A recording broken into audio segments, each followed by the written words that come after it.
Oh, I didn't see you there. Hey, B-Sauce, Lamarck here. I want to talk to you guys today about evolution. You see, one moment. You see, I believe that evolution is the way organisms change in response to their environment. For example, giraffes have to stretch their necks to reach their food.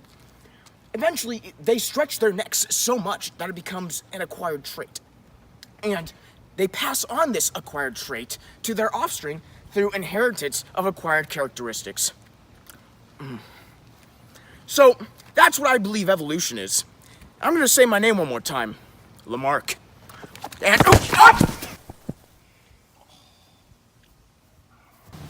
Wow, somehow everything he just said was wrong. Hi, I'm Charles Darwin, and I'm going to explain to you how evolution really works.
Oh, howdy. Do you want to really know how the giraffes got their long neck? Well, it went a little something like this. Basically, as the population of giraffes got more dense, there's more and more competition among the giraffes for food, right? And the giraffes with longer necks than their counterparts were better able to access the food, okay? Since these giraffes with long necks have better access to their food, they gain a better survivability than their counterparts. And this allows them to pass on their genes better than their short-necked giraffe friends.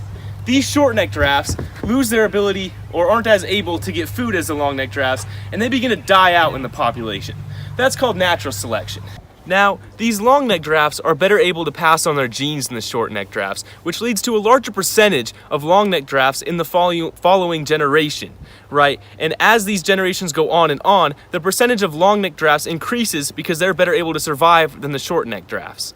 Eventually, the population becomes solely long-necked giraffes, and we see the giraffe populations that we see today. Still don't believe me about evolution? Well, I sure do have a treat for you. Whoa, that was really fun. You would also be really fun? Going on down to the Galapagos Islands where we can meet the Grants and take a look about their experiments and see evolution happening in person. Ladies and gentlemen, welcome to the Galapagos Islands.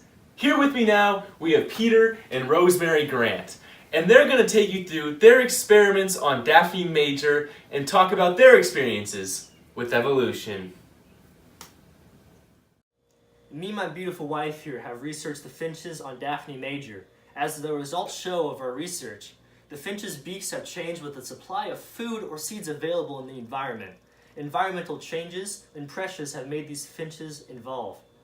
My wife here will now describe the process that we observed. Alright, so in the islands, there's pretty strong weather patterns, and over that time, there was a drought which affected the plants that produce these small seeds. So The finches that relied on having small beaks to be able to eat the small seeds were no longer able to get food. So their number in the population decreased because they weren't able to. Meanwhile, the medium-beaked finches were affected by this because they could, after time, eat the big seeds, but these seeds were gone and this was part of their main diet. So they were also less prevalent, while the finches with the biggest beaks were able to eat the big seeds, which were not affected by the drought. So over time, during the drought, the finches with the big beaks were more prevalent. But when the drought ended, the seeds with smaller size started to reintroduce themselves, and so did the finches with smaller beaks. Wow, that was terrible. Well, thanks for coming, ladies and gentlemen. Tune in next week when we talk about viruses and HIV/AIDS.